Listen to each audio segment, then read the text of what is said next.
बच्चों, आपको मैंने 2D के बाकी पोर्शन को सबको करा दिया था। अब बस इतना पोर्शन आपका बचा हुआ है। मैंने बोला था ना आपसे 3-4 क्वेश्चन है बचे हुए।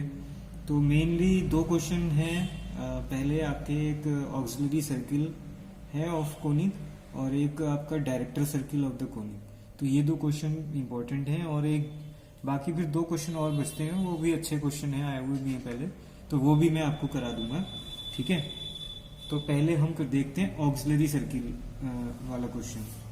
तो ये है polar equation of auxiliary circle of a conic. तो क्या है ये एज अ डेरिवेशन भी आपसे पूछ सकते हैं और एज अ ये क्वेश्चन भी आपसे पूछा जा सकता है। तो ये है prove that the equation to locus of the foot of perpendicular, prove that the equation to locus of the foot of the perpendicular from focus of the conic, conic की इक्वेशन आपको दी है, on a tangent to it is this. मतलब क्या है इसका कि conic पर एक पॉइंट आपके पास है, उस पर हमने टेंजेंट ड्रॉ की है, उस टेंजेंट पर हमने क्या किया है, फोकस से एक परपेंडिकुलर ड्रॉ किया है। क्या किया है, फोकस से एक परपेंडिकुलर ड्रॉ किया है। तो वो जो परपेंडिकुलर का ड्रॉ किया है, यानी कि यहाँ पर जैसे मैंने ड्रॉ किया तो ये एल पॉइंट आ रहा है, तो ये जो एल पॉइंट का लोकस आएगा इसी को हम क्या बोल रहे हैं, इसका लोकस हमें फाइंड करना है क्वेश्चन के अकॉर्डिंग, और इसी लोकस को हम क्या बोलते हैं, ऑक्सिलरी सर्किल ऑफ कोनिक। ठीक है, दोनों डेफिनेशन भी इसी में हो जा रही है आपकी, जो क्वेश्चन की लैंग्वेज है उसी के अंदर। जो ये एल पॉइंट है, यानी कि जो फोकस से टेंजेंट पर परपेंडिकुलर ड्रॉ किया गया है, उसका जो लोकस आएगा, यानी एल पॉइंट का जो लोकस आएगा, वही क्या होगा, आपका ऑक्सिलरी सर्किल ऑफ कोनिक। ठीक है, तो अब इसका प्रूफ हम कर लेते हैं। देखो इसमें हमें क्या क्या चीजों की जरूरत पड़ने वाली है। एक तो टेंजेंट, कोनिक की इक्वेशन आपको दी है, उस पर एक पॉइंट पी कंसीडर कर सकते हो आप, पी पॉइंट का आप वेक्टोरियल एंगल अल्फा कंसीडर कर सकते हो। ठीक है, तो यहाँ पर हम टेंजेंट की इक्वेशन निकाल सकते हैं और टेंजेंट का स्लोप निकाल सकते हैं। ठीक है, फिर ये जो एल पॉइंट है, इस एल पॉइंट को, ये एल पॉइंट कहाँ पे लाई कर रहा है, ये भी तो टेंजेंट पे लाई कर रहा है। ठीक है ना, और ये टेंजेंट पर लाई भी कर रहा है। दूसरी बात, ये जो इसका भी तो आप स्लोप निकाल सकते हो, टेंजेंट पे लाई करेगा तो। ठीक है ना, और कैसे निकाल सकते हो स्लोप, एक m1 m2 = -1 आपने पढ़ा था ना, 2 लाइंस अगर परपेंडिकुलर होती हैं तो m1 मतलब टेंजेंट का स्लोप तो हमें मालूम है, तो हम इस जो ये SL है इसका भी स्लोप निकाल सकते हैं। ठीक है ना, चलिए स्टार्ट करते हैं। पहले सबसे पहले आपको कोनिक की इक्वेशन दी है, L/R = 1 + E cos θ। ओके, इसको हम लिख देते हैं first equation. Then tangent at P, tangent at P, P के आगे वेक्टोरियल एंगल आपका कितना है, अल्फा। तो टेंजेंट एट P क्या हो जाती है equation, L/R = E cos θ plus cos θ minus alpha. ये इसकी इक्वेशन हो जाती है, सेकंड इक्वेशन। इसको लिख देते हैं हम। फिर इसको हम थोड़ा कार्टेशियन फॉर्म में चेंज कर देते हैं। मुझे इसका स्लोप निकालना है, मैं ऑलरेडी आपको क्वेश्चंस में करा चुका हूं, तो मैं डायरेक्ट इसको लिख रहा हूं। स्लोप m1 क्या हो जाएगा इसका, ये हो जाएगा आपका माइनस का E plus cos alpha upon में साइन अल्फा।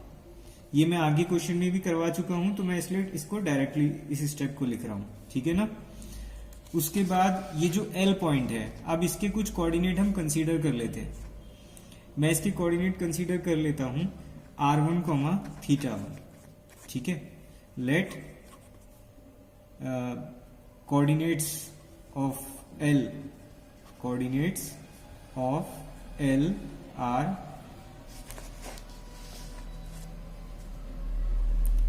r1, θ1। ठीक है, अब L क्या है, परपेंडिकुलर है फोकस से S पर, फोकस S से टेंजेंट पर, तो इसका हम स्लोप निकाल सकते हैं। Since L is perpendicular from S to the tangent, therefore slope of SL ये कितना हो जाएगा, स्लोप ऑफ SL। अच्छा, इसको हम क्या लिखते हैं, यहाँ पे θ1 एंगल है ना, तो क्या हो जाएगा tan θ1। स्लोप ऑफ एसएल ये कितना आएगा, देखो m1 की वैल्यू कितनी आई, इतनी आई, और परपेंडिकुलर के लिए क्या कंडीशन होती है, m1 m2 इक्वल टू -1। तो इसका मतलब क्या हो जाएगा, ये साइन अल्फा अपॉन में e प्लस कॉस अल्फा, ठीक है ना, ये आपका इतना हो जाएगा। अब इसको थोड़ा सा हम सॉल्व करते हैं। यहाँ पे थोड़ी सी ये जो सॉल्व करने का मेथड है आपको थोड़ा ध्यान रखना पड़ेगा, ठीक है ना। ये है sine θ1 upon cos θ1 equals to sine alpha upon में है e प्लस कॉस अल्फा, ठीक है। इसको हम थोड़ा सा क्रॉस मल्टीप्लाई करके और सॉल्व कर लेते हैं, ठीक है।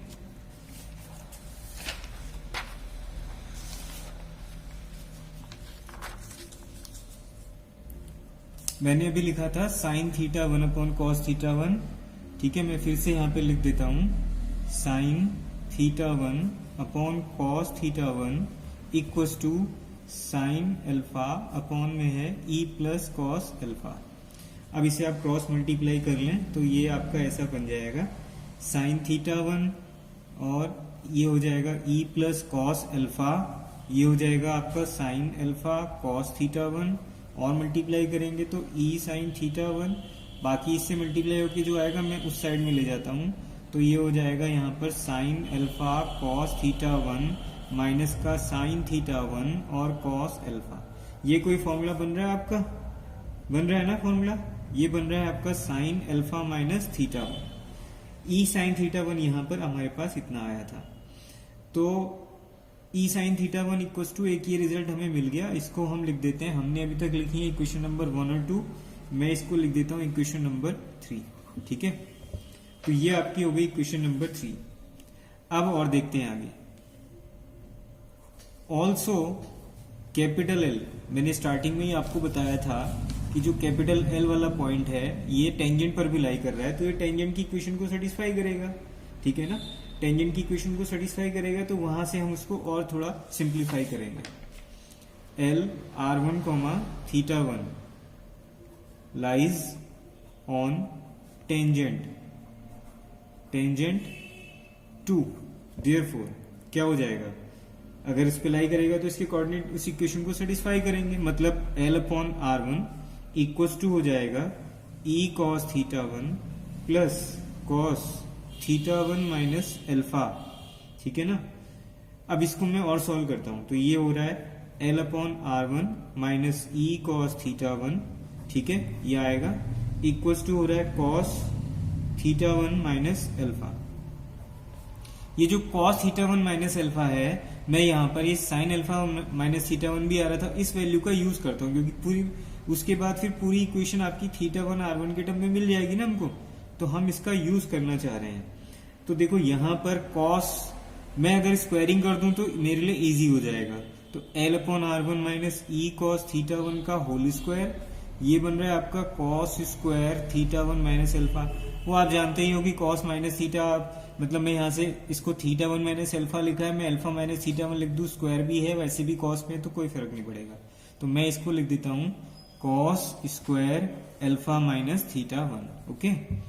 इसी को हम लिख सकते हैं 1 minus sine square alpha minus θ1। तो अब थर्ड इक्वेशन का यूज करेंगे आप इसमें, ये साइन अल्फा माइनस θ1 था, यहाँ स्क्वायर में है ना, तो अब मैं यहाँ लिख देता हूँ using equation 3।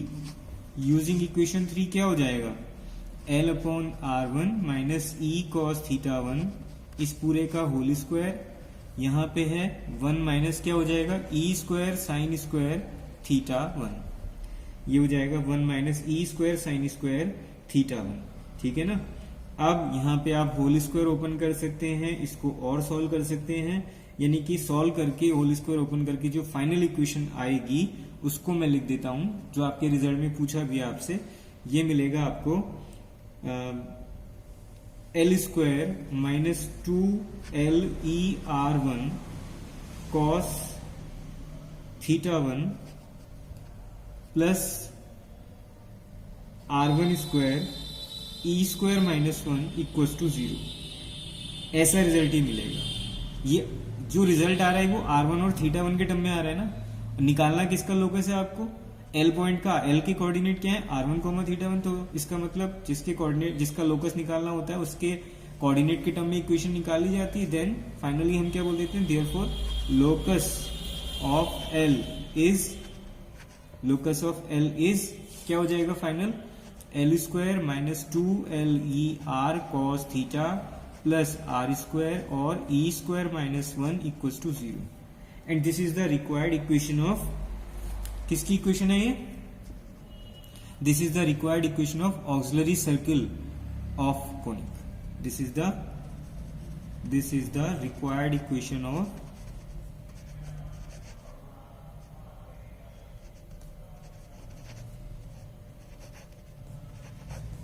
Equation of auxiliary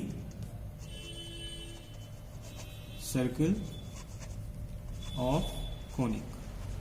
ठीक है, ठीक है, तो ये क्वेश्चन हो गया होगा क्लियर। टेंजेंट थी, उस पर एक फोकस से हमने परपेंडिकुलर ड्रॉ किया, परपेंडिकुलर जो पॉइंट आया उसका जो फुट आया उसका हमें लोकस निकालना था। ठीक है, तो आप इसको कर सकते हो क्वेश्चन को, आप बहुत कोई टफ कैलकुलेशन नहीं है। ठीक है, बट थोड़ा याद तो रखना पड़ेगा कि क्वेश्चन का सोल्यूशन कैसे करना है। नेक्स्ट हम क्वेश्चन देख लेते हैं, इसके बाद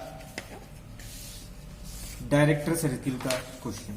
ठीक है, तो डायरेक्टर सर्किल का क्वेश्चन आप देखो डायरेक्टर सर्किल क्या होता है।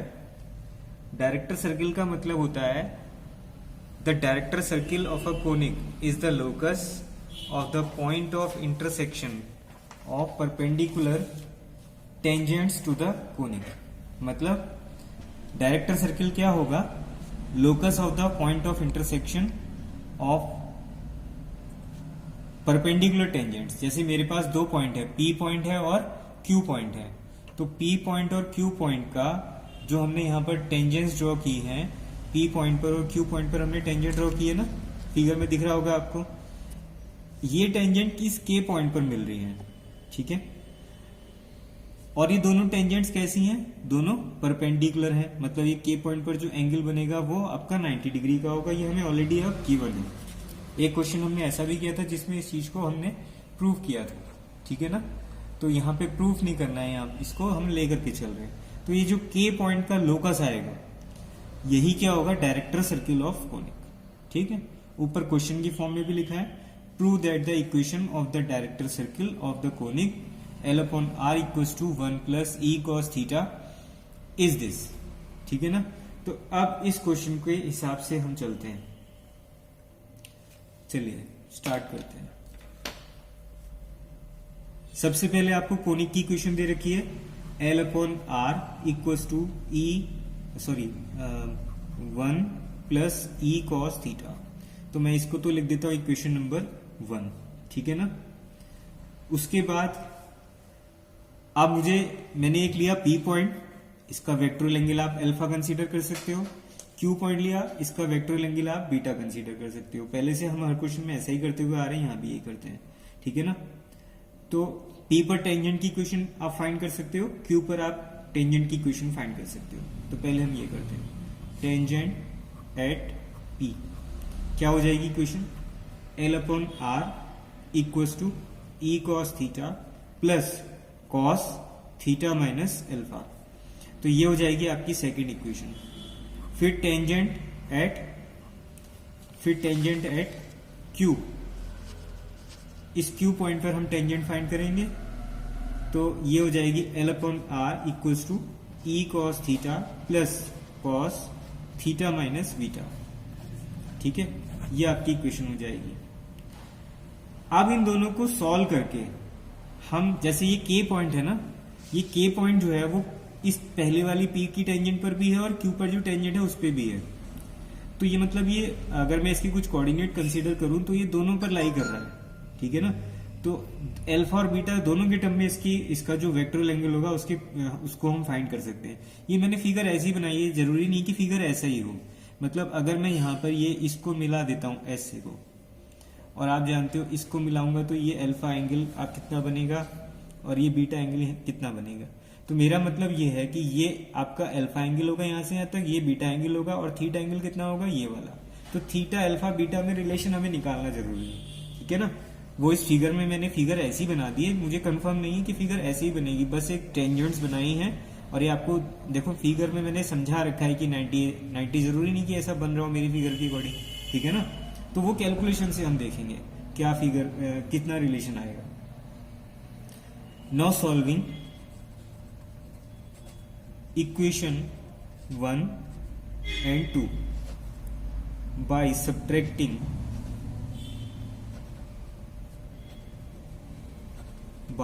subtracting we can find the vectorial angle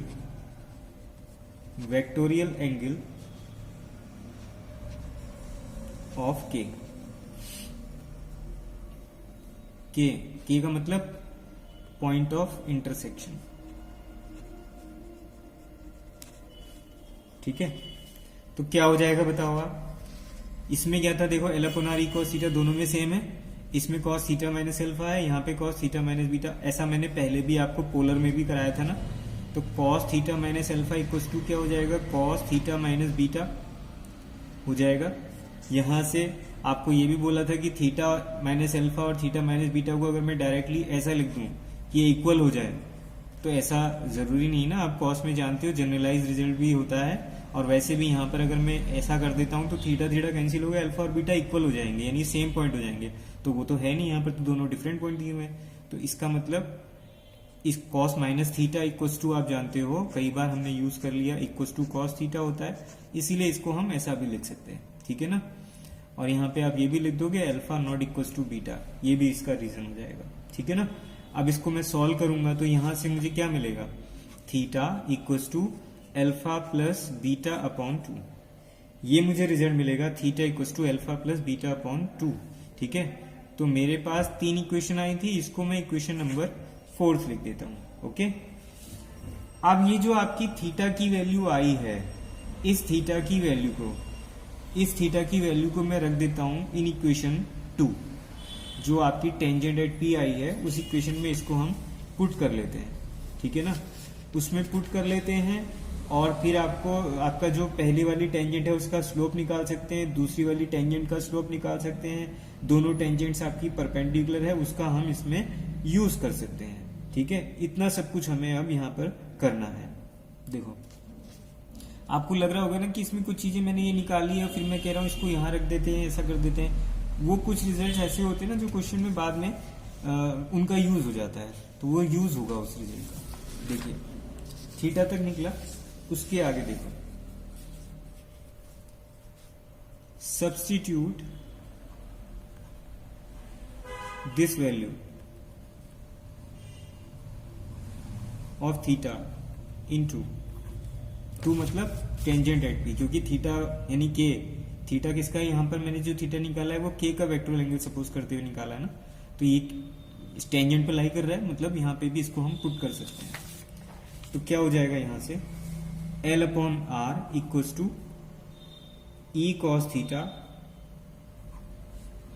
plus cos theta minus alpha था ना, थीटा की जगह मेरे पास क्या आया, alpha plus beta upon 2 minus alpha, मतलब इस एल अपॉन आर, ये आपका हो जाएगा L upon R equals to E cos theta plus cos, ये बनेगा आपका बीटा माइनस अल्फा अपॉन 2, या फिर मैं इसको लिख देता हूं L upon R minus E cos theta equals to cos beta minus alpha. ये जो रिजल्ट आपने अभी ये मैंने निकाला है, आपको लग रहा होगा क्यों निकाला है, तो ये रिजल्ट क्यों निकाला है, ये लास्ट में इसका यूज हम करेंगे, ठीक है ना, तब आपको क्लियर होगा कि ये रिजल्ट मैंने क्यों निकाला।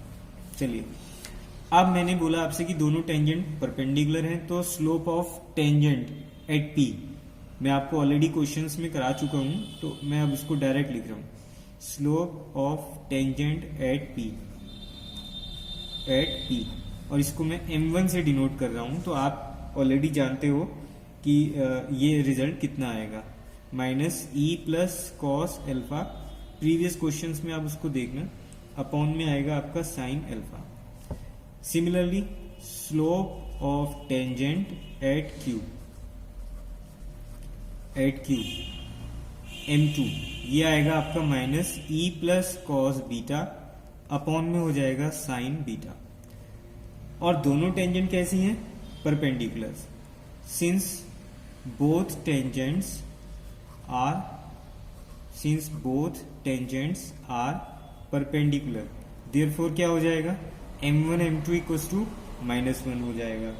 अब इसको हम यहाँ पर m1 और m2 की वैल्यू पुट कर लेते हैं और फिर इसको हम सॉल्व करते हैं, ठीक है ना। देखो माइनस माइनस दोनों के प्लस हो जाएंगे, e plus cos alpha upon sine alpha, ये आएगा इनटू में हो जाएगा e plus cos beta upon में हो जाएगा आपका साइन बीटा इक्वल्स टू हो जाएगा -1। इसको क्रॉस मल्टीप्लाई आप कर सकते हो, क्रॉस मल्टीप्लाई करके इसको हम सॉल्व कर सकते हैं, ठीक है ना। तो इसको मल्टीप्लाई करेंगे, क्रॉस मल्टीप्लाई भी करेंगे, तो कुल मिलाकर के आपका रिजल्ट क्या बचेगा? E square plus E cos beta plus E cos alpha plus cos alpha cos beta equals to हो जाएगा माइनस का साइन एल्फा और साइन बीटा, ठीक है। ये ऐसा रिजल्ट आपका बन जाएगा।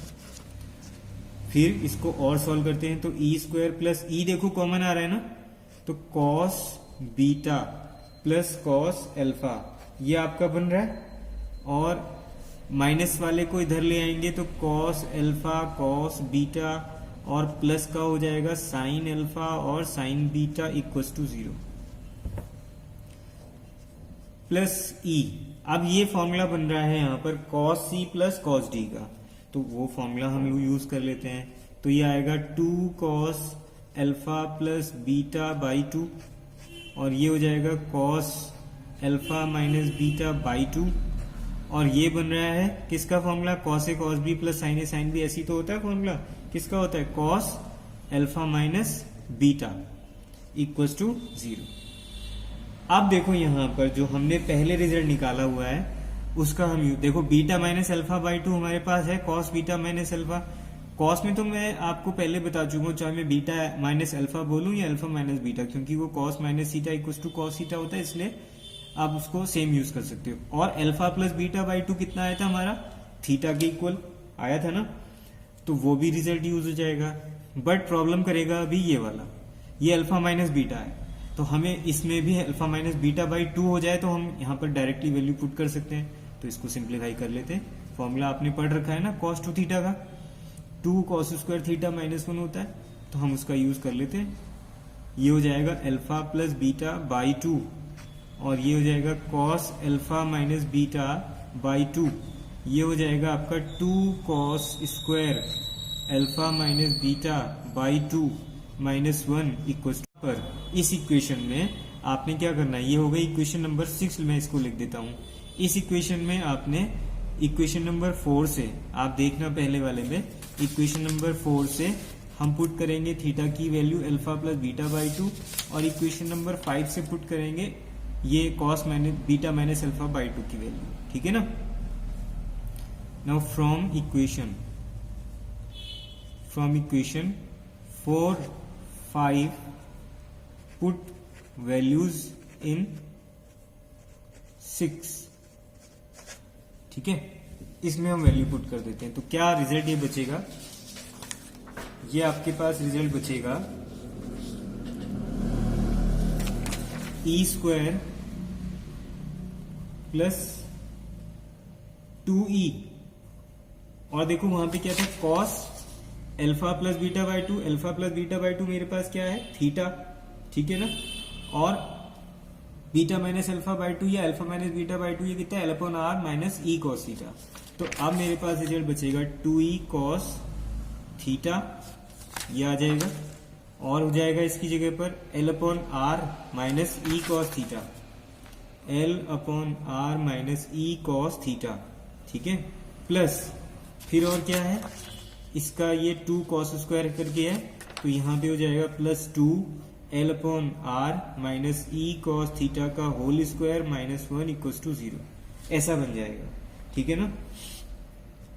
अब इसको आपने जैसे ये होल स्क्वायर को ओपन करना है, आर को आप एलसीएम ले सकते हो, ये सब कुल मिलाकर के आप सॉल्व करोगे तो आपका रिजल्ट ऐसा आ जाएगा 1 minus E square R square plus 2EL r cos theta minus 2L square equals to 0। यानी आपको यही तो रिजल्ट फाइंड करना था ना, और ये किसके टर्म में आ रहा है, यहाँ पे ये रिजल्ट आपका आर थीटा के टर्म में आ रहा है, मतलब के पॉइंट के मैंने स्पेशल थीटा 1 r1 करके नहीं लिए, तो ये उसी के कोऑर्डिनेट के टर्म में आ रहा है। तो ये लोकस किसका हुआ, के पॉइंट का, देयरफॉर इसी को क्या बोलेंगे हम, this is the direct equation of director circle of the conic. ये क्या हो जाएगी, equation of director circle of the conic. ठीक है, अब आपके 2 क्वेश्चन और हैं, उनको और मैं करा देता हूं, ठीक है ना। चलिए, आपका नेक्स्ट क्वेश्चन है, if capital S is the focus and P and Q 2 points on a conic such that the angle P S Q is constant and equal to 3 delta, prove that. अब मैं पहले इसको discuss भी कर लेता हूं। S focus है, P और क्यू 2 पॉइंट्स हैं, तो ये फिगर मैंने बनाई हुई है, पी और क्यू कहीं भी हो सकते हैं। मैंने इस फिगर में दोनों को एक साइड लिया है, एक इधर एक इस साइड में नीचे हो जाए, ऐसा भी हो सकता है। ठीक है, तो यहाँ पे पी और क्यू 2 पॉइंट्स हैं कोनिक में, such that angle P S Q, जो बीच का एंगल आपको दिख रहा है पी एस क्यू, वो कांस्टेंट है और इसकी वैल्यू कितनी है 3 डेल्टा। जो एंगल पी एस क्यू है उसकी वैल्यू कितनी आ रही है आपकी 3 डेल्टा, ये क्वेश्चन में गिवन है। ठीक है ना, ये टोटल एंगल आपका 3 डेल्टा है। Okay, prove that the focus of the intersection, prove that the locus of the intersection of tangents at P and Q. P पर टेंजेंट मैंने ड्रॉ की है, क्यू पर टेंजेंट ड्रॉ की है, दोनों इंटरसेक्ट कर रही है, एक पॉइंट मैंने टी ले लिया, इस पर इंटरसेक्ट कर रही है। ठीक है, तो जो इस टी पॉइंट का लोकस आएगा, ठीक है ना, is a conic section whose focus is S. T point का जो लोकस आएगा वो भी एक कोनिक सेक्शन होगा जिसका फोकस क्या हो जाएगा, एस ही होगा। ये हमें यहाँ पर क्लियरली बताना है। ठीक है ना। अब ये क्वेश्चन थोड़ा सा आपको ध्यान भी रखना पड़ेगा, थोड़ा सा अलग क्वेश्चन है, डिफरेंट तरीके से इसे सॉल्व करना पड़ेगा, क्योंकि मुझे अभी तक होता क्या था, यहाँ वाला एंगल आपको दिया हो रहा था कि ये डायरेक्ट एक्सप्लाई कर रहा है या 90 है या कुछ भी ऐसा दिया हुआ है, टेंजेंट्स परपेंडिकुलर है, किसी क्वेश्चन में दिया। अभी तक ये एंगल नहीं दिया था आपको किसी क्वेश्चन में ना, तो यहाँ पर ये एंगल दिया हुआ है। तो अब मुझे नहीं मालूम कि यहाँ पर ये जो इसको ये एस टी वाली लाइन है, ये 3 डेल्टा को किस तरीके से कट करते हुए जा रहा है। ठीक है ना, तो यहाँ हम सपोज कर लेते हैं, और जो सपोज करते हैं वो लास्ट में दिखा देंगे कि जो हमने सपोज किया उसको हमने सही चीज ली हुई है।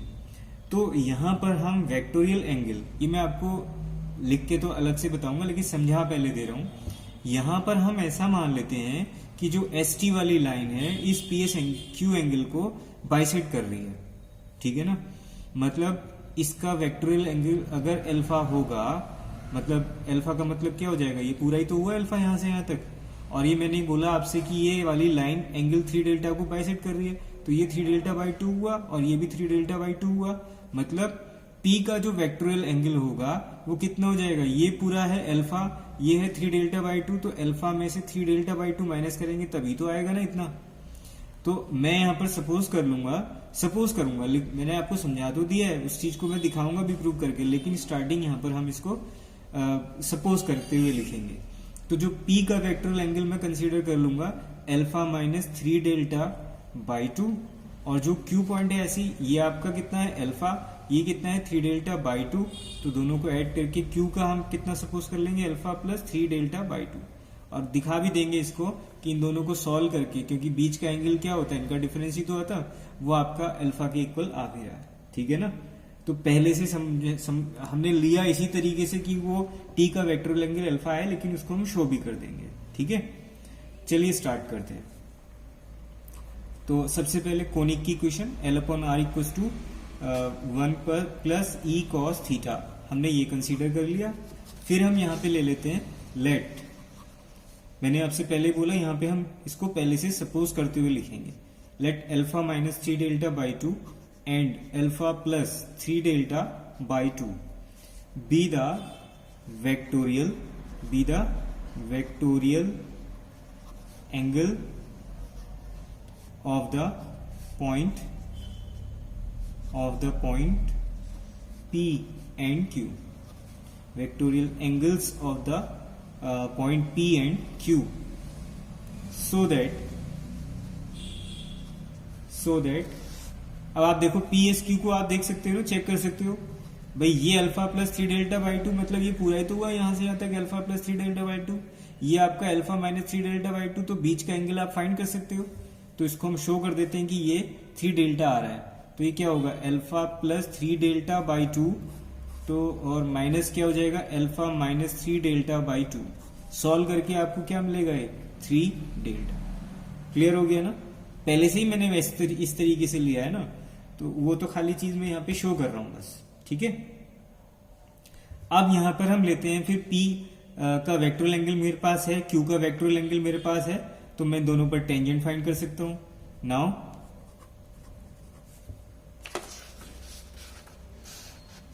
Tangents, now tangent at P to 1 क्या हो जाएगा L upon R equals to E cos theta plus cos theta minus alpha minus 3 delta by 2, ठीक है। इसको हम ले लेते हैं इक्वेशन नंबर 2। फिर इसके बाद टेंजेंट एट Q टू 1 ये क्या हो जाएगी L upon R equals to E cos theta plus cos theta minus alpha plus 3 delta by 2, ये हो गई आपकी इक्वेशन नंबर 3, ठीक है।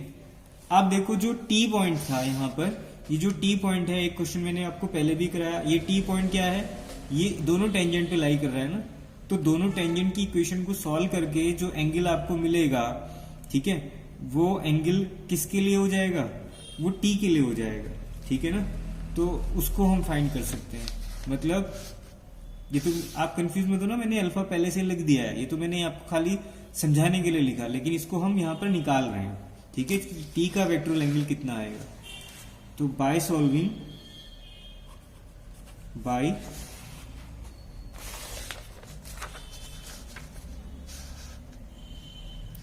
सॉल्विंग 2 एंड 3, ऐसा आपने पिछले क्वेश्चन में भी किया था। दोनों को आप सॉल्व करेंगे, सॉल्व करें या सब्ट्रैक्ट करें, तो आपको क्या मिलेगा यहाँ पर cos theta minus alpha minus 3 delta by 2, ठीक है। और इस साइड में क्या हो गया cos theta minus alpha minus plus 3 delta by 2, ठीक है।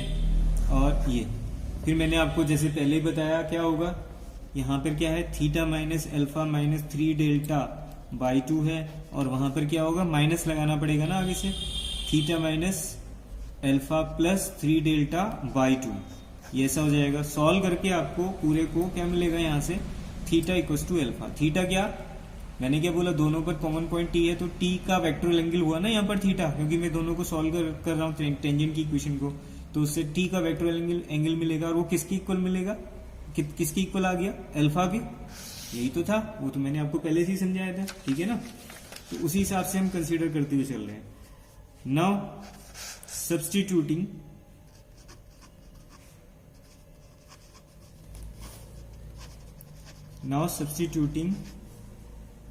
this value of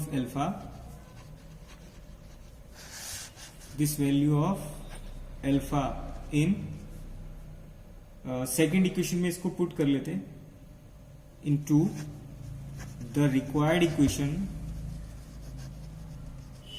the required locus of the point of intersection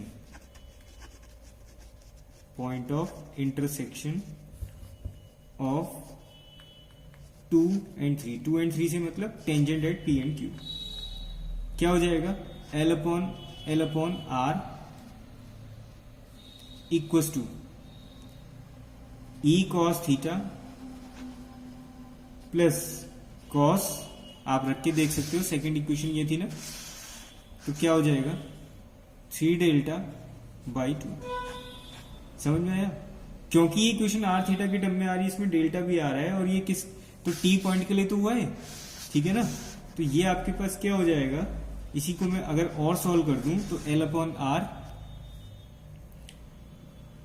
ऐसा हो जाएगा कि इससे मैं डिवाइड करूंगा ना कॉस से, तो ये सेक में चेंज हो जाएगा, 3 डेल्टा बाई 2, यहां पे मिलेगा आपको ई सेक 3 डेल्टा बाई 2 और कॉस थीटा प्लस 1। उसी फॉर्म की आ रही है ना जैसी आपकी इक्वेशन आती थी, एल की जगह ये पूरा आ रहा है, और आपके पास ई कॉस थीटा आता था, यहाँ पर ई सेक 3 डेल्टा बाई 2 ये पूरा इसेंट्रिसिटी की जगह आ रहा है। तो इसका मतलब क्या हो गया, ये किसकी इक्वेशन है, which is a conic whose focus is S, whose focus is S, ये कोनिक की इक्वेशन हो जाएगी जिसका फोकस S है, ठीक है। आप इस क्वेश्चन को देखिएगा, जैसे मैं क्वेश्चन का आपको लिखा रहा हूं ना या सोल्यूशन बता रहा हूं, तो आप पैरेलल में एक कॉपी में उसको लिखते जाओगे, फिर एक बार रिपीट करोगे तो आपको समझ में आ जाएगा, ठीक है ना। क्योंकि ये यहाँ पर इतना फोकस नहीं होता कि पूरा आपको क्वेश्चन का सोल्यूशन ऐसे ही दिख जाए, तो इसलिए आप उसमें देखोगे तो आपको आसानी से लिखते भी रहोगे तो आसानी से समझ में आएगा। अब लास्ट क्वेश्चन करते हैं, ये पूरा जितना मैंने आपको 2D का बताया है इसका लास्ट क्वेश्चन अब मैं आपको बता रहा हूँ, और अच्छा क्वेश्चन है, इंपॉर्टेंट क्वेश्चन है, आप करेंगे तो आपको हो सकता है कि ये क्वेश्चन एग्जाम में आएगी, मुझे तो थोड़ी सी उम्मीद है कि ये आ सकता है एग्जाम में, ठीक है। चलिए, अच्छा क्वेश्चन है, देखो ये है 2 equal ellipses of eccentricity E are placed with their axis at right angles. तो मैंने फिगर बना रखी है, यहां पर आपके 2 इलिप्स हैं, इक्वल इलिप्सेस मतलब दोनों की इसेंट्रिसिटी जो है वो सेम है। एक इलिप्स ये है, एक इलिप्स आपका ये मैंने बना रखा है, placed with their axis at right angles, क्योंकि क्वेश्चन में दिया है कि दोनों को कैसे प्लेस कर रखा है हमने, at right angles, and have a common focus S, दोनों का फोकस एस कॉमन है, एक फोकस, तो मैंने उसको ऐसे ले लिया, और पी क्यू भी है कॉमन टेंजेंट। अब यहां पर हमें एक ऐसा, ये पॉइंट पी है और यहाँ पे क्यू पॉइंट पे टेंजेंट बनाई है, दोनों के लिए वो टेंजेंट आ रही है, यहाँ पे टच कर रहा है पी पॉइंट पे, यहाँ पे टच कर रहा है क्यू पॉइंट पे, तो पी क्यू क्या है आपकी कॉमन टेंजेंट। तो ये कह रहा है show that angle P S Q is this, ये आपको प्रूव करना है। तो जो एंगल पी एस क्यू आएगा ये हमको, बीच का जो एंगल आएगा ये हमको फाइंड करना है, ठीक है ना। देखो अब यहां पर पी पॉइंट है, फोकस तो आपका दोनों का सेम है, तो इन्हीं मतलब ये तो पोल की तरीके से हो गया ना, एस को हम पोल लेके चलेंगे, तो यहां से एंगल आप पी के लिए लेंगे, तो मैंने उसको अगर अल्फा कंसीडर किया, जो क्यू के लिए वेक्टोरियल एंगल आएगा वो अल्फा डैश हो गया, तो बीच का एंगल कितना हो गया, अल्फा माइनस अल्फा डैश, यानी कि अल्फा माइनस अल्फा डैश जो एंगल है वो आपको इतना फाइंड करना है, ठीक है ना। अच्छा है ना क्वेश्चन ये, और क्वेश्चन से थोड़ा सा डिफरेंट भी है। तो इसको स्टार्ट करते हैं क्वेश्चन को। L upon R equal to 1 plus E cos theta, ये मैंने पहले वाले इलिप्स की इक्वेशन कंसीडर कर ली, और दूसरे वाले का मैंने एक सबसे स्टार्टिंग में आपको टॉपिक बताया था ना कि अगर एक्सिस इंक्लाइंड हो किसी गामा एंगल पर, तो यहाँ गामा एंगल की जगह कितना है 90 का, ये वाला इलिप्स आपका इंक्लाइंड है π/2 पर, तो इसकी इक्वेशन क्या हो जाएगी, L upon R equal to 1 plus E cos theta minus gamma होता था, यहाँ पे क्या होगा π/2, तो ये हो गई आपकी सेकेंड इक्वेशन, ठीक है ना। और मैंने मैं यहाँ पर कंसीडर कर ले रहा हूं जो P पर वेक्टोरियल एंगल है वो कितना है आपका अल्फा, और Q पर जो वेक्टोरियल एंगल है वो कितना है आपका अल्फा डैश, ठीक है ना। तो लेट वेक्टोरियल, एक मिनट, उससे पहले हमें ये भी लिखना पड़ेगा कि P और Q जो पॉइंट है वो P वाला जो है वो फर्स्ट वाले कोनिक पर है और Q वाला सेकंड वाले पर है। Let vectorial angle of P at 1 is alpha and vectorial angle of Q on 2, sorry, vectorial angle of Q on 2 is alpha dash, ठीक है ना, ये हमने कंसीडर कर लिया। Therefore एंगल PSQ, ये फिगर में आप समझ सकते हो, एंगल PSQ क्या हो जाएगा, ये पूरा एंगल अल्फा, ये अल्फा डैश, तो बीच का alpha minus alpha dash, angle P S Q क्या हो गया आपका, अल्फा माइनस अल्फा डैश, जो कि हमें फाइंड भी करना है। इसको मैं लिख देता हूं थर्ड इक्वेशन से, ठीक है। अब हम, क्योंकि टेंजेंट की बात तो यहां भी हो रही है, तो हमें टेंजेंट पी पर निकालनी पड़ेगी और क्यू पर टेंजेंट निकालनी पड़ेगी, और दोनों कॉमन टेंजेंट है, ऐसा क्वेश्चन आपने किया था। पी पर मैं टेंजेंट निकाल रहा हूँ, क्यू पर निकाल रहा हूँ, फिर मैं कहूंगा ये तो कॉमन टेंजेंट है, यानी दोनों इक्वेशन सेम है, तो इनके कोफिशिएंट्स क्या होने चाहिए, सेम रेशो में आने चाहिए। मतलब इनकी आप कोफिशिएंट्स की कंपेयरिंग करेंगे तो वहां से आप कुछ रिजल्ट को निकाल लेंगे, बस यही है इसका सोल्यूशन, ठीक है ना। टेंजेंट एट P टू 1, क्योंकि P पॉइंट 1 वाले फर्स्ट वाले कोनिक पर है, तो उसके हिसाब से टेंजेंट निकालेंगे आप। तो क्या होगी equation, L upon R equals to E cos theta plus cos कितना होगा, थीटा माइनस अल्फा। इसको आप और सॉल्व कर लेते हैं, कई बार कर चुके हैं। तो अब ये क्या हो जाएगा, L upon R E plus cos alpha cos theta plus sine theta sine alpha, sine theta sine alpha. इसको मैं लिख देता हूं इक्वेशन नंबर 4, ठीक है। Now tangent at Q to 2, ठीक है। तो ये क्या होगी इक्वेशन, देखो आपको वहां पे टेंजेंट के लिए भी मैंने स्पेशल केस बताया था। ये जो थीटा है यहाँ पर E cos थीटा जैसे इसमें सेम आया था, तो यहाँ थीटा की जगह थीटा माइनस π/2 हो जाएगा, ठीक है ना। तो L upon R equals to E cos theta minus π/2 plus cos theta minus vectorial angle कितना है, अल्फा डैश, तो थीटा माइनस अल्फा डैश, ये हो जाएगा। ये बनेगा आपका कितना, E साइन थीटा, और ये आप इसको ओपन कर लोगे cos theta cos alpha dash करके ना, cos theta cos alpha dash plus sine theta sine alpha dash. तो इसको हम निकाल सकते हैं, ये हो जाएगा आपका cos theta cos alpha dash, तो अकेला यहाँ पे सिंगल हो जाएगा, और E plus sine alpha dash, और आपके पास हो जाएगा यहाँ पर साइन थीटा। ये आ गया L अपॉन R। ये हो गई इक्वेशन नंबर 5, ठीक है ना। ये क्या हो गई इक्वेशन नंबर 5। अभी इक्वेशन नंबर 5 हो गई आपकी, और 4 मैंने वो टेंजेंट निकाल ली। लेकिन यहाँ पर हम क्या कह रहे हैं, P पर जो टेंजेंट है और Q पर जो टेंजेंट है वो कैसी है, कॉमन टेंजेंट है, ठीक है ना। इसका मतलब दोनों इक्वेशन क्या होनी चाहिए, सेम आइडेंटिकल। सो आगे इसको फिर हम इसी बेसिस पर करते हैं। तो अब इसमें आप लिखोगे, now if PQ is common tangent, if PQ is common tangent, then equation 4 and 5 must be identical, must be identical. So comparing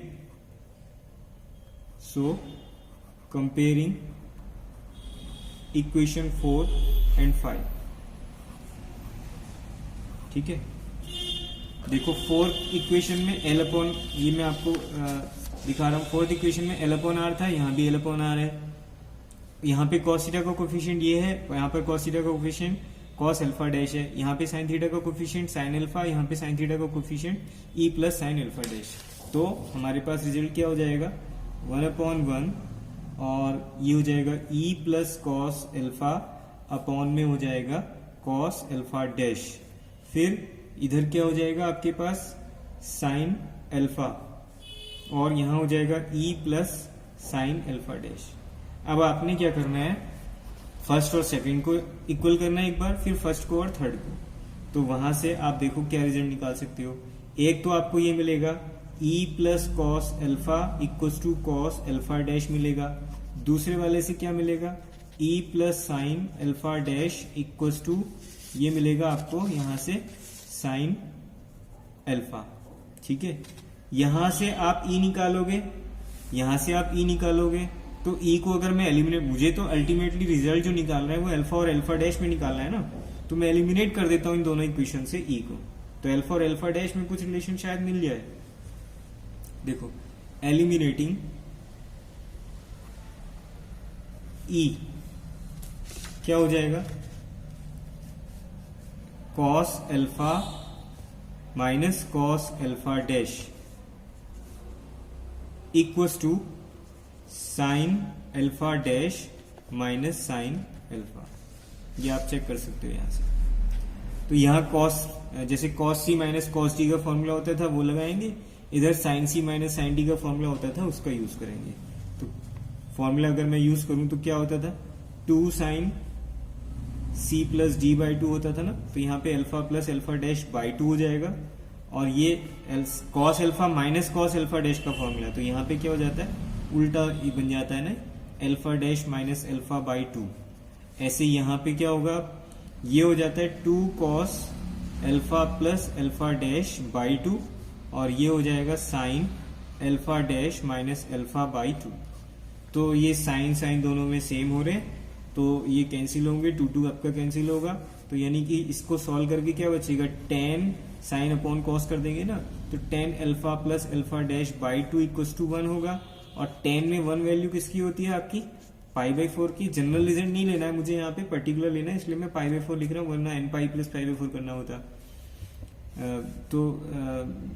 ये आपका क्या हो जाएगा, alpha plus alpha dash by 2 equals to pi by 4। या फिर आप इसी को सॉल्व करेंगे, अल्फा प्लस अल्फा डैश को भी आप फाइंड कर सकते हैं, पाई बाई 2 हो जाएगा। मैं इतना ही रहने देता हूँ इस रिजल्ट को। इसको हम लिख देते हैं इक्वेशन नंबर 6, ठीक है ना। ये हो गया आपका। अब हमें तो फिर मैंने आपसे बोला हमारा टारगेट क्या है, और जो आंसर निकालना है वो इसेंट्रिसिटी के टर्म में निकालना है। अगर आपको याद हो, जो आंसर फाइंड करना है एंगल का वो इसेंट्रिसिटी के टर्म में है, ई के टर्म में आंसर आना चाहिए। तो ई की जो वैल्यू आ रही है हम उसका यूज करते हैं। देखो ई इक्वस टू क्या था हमारे पास, हमारे पास एक रिजल्ट ये आया, ई इक्वस टू, अगर मैं एक ये वाली इक्वेशन से फाइंड करूं तो ई इक्वस टू क्या मिलेगा, sine alpha minus sine alpha dash. तो यहां से अगर मैं वैल्यू पुट करूं तो साइन अल्फा माइनस क्या आएगा, साइन अल्फा डैश। अगर इसका फॉर्मूला लगा दूं तो क्या हो जाएगा, 2 cos alpha plus alpha dash by 2, और क्या हो जाएगा sine alpha minus alpha dash by 2। यही तो मिलेगा ना। और मेरे पास alpha plus alpha dash by 2 कितना है, पाई बाई 4, ठीक है। तो ये क्या हो जाएगा, 2 कॉस पाई बाई 4, और ये क्या है, sign alpha minus alpha dash by 2, ठीक है। कॉस पाई बाई 4 की वैल्यू 1/√2 होती है, ये आप 2 इंटू 1/√2 रखोगे, ठीक है ना। Sign alpha minus alpha dash by 2 हो गया। कुल मिला के इसको सॉल्व करोगे तो आपको मिलेगा sine alpha minus alpha dash by 2 equals to E by √2, ठीक है। साइन को आप उधर ले जाओगे तो alpha minus alpha dash by 2 आपको मिलेगा साइन इनवर्स ई अपॉन √2, और 2 को भी आप उधर ले जाओगे तो alpha minus alpha dash equals to क्या मिलेगा आपको, 2 साइन इनवर्स ई अपॉन √2, ठीक है। यही तो फाइंड करना था ना हमने, बस अल्फा माइनस अल्फा डैश ये आपका हो गया, ई के टर्म में फाइंड करना था। इजी क्वेश्चन है लेकिन इंपॉर्टेंट क्वेश्चन है ये वाला, ठीक है। तो आपका मैंने 2D के क्वेश्चंस भी करा दिए, टॉपिक्स भी करा दिए। अब जितना हो सकता है आप लोग भी देखो, ट्राई कर लेते हैं, क्या पता कुछ बेटर हो जाए। आपका 1 नंबर भी अगर इससे हो जाए तो हमारा जो एफर्ट था वो सक्सेसफुल हो जाएगा। अगर आपका 1 नंबर भी इससे बढ़ जाए ये सब चीजें पढ़ने से, और टाइम मिले तब आप पढ़ना, ये नहीं कि आपको जरूरी ही पढ़ना है, आपको लगे कोशिश कर सको तो आप उसको देखना। और मैं तो कहूंगा आपसे, अगर कुछ भी ना कर पाओ तो कम से कम सेकंड वाला जो लेक्चर था, जो मैंने पोलर इक्वेशन ऑफ कोनिक का इंट्रोडक्शन वाला कराया था, उसमें कुछ क्वेश्चन कराए थे, उसको तो जरूर ही देख लेना। थोड़ा अगर आपको नहीं भी टाइम, ऐसे तो पूरा ही आप देख सकते हो, ज्यादा भी नहीं हुआ है इसमें, तो 3 घंटे मेरे ख्याल से लगे होंगे कुल मिला के। तो अगर आपको टाइम नहीं मिल रहा है तो आप कम से कम सेकंड लेक्चर तो जरूर ही देख लेना, ठीक है। उससे आपको थोड़ा बहुत शायद 5 नंबर का छोटे क्वेश्चन जो होते हैं वो आपको शायद वहां पर मिल जाए, अटेम्प्ट आप उन्हें कर सको, ठीक है। Thank you and all the best.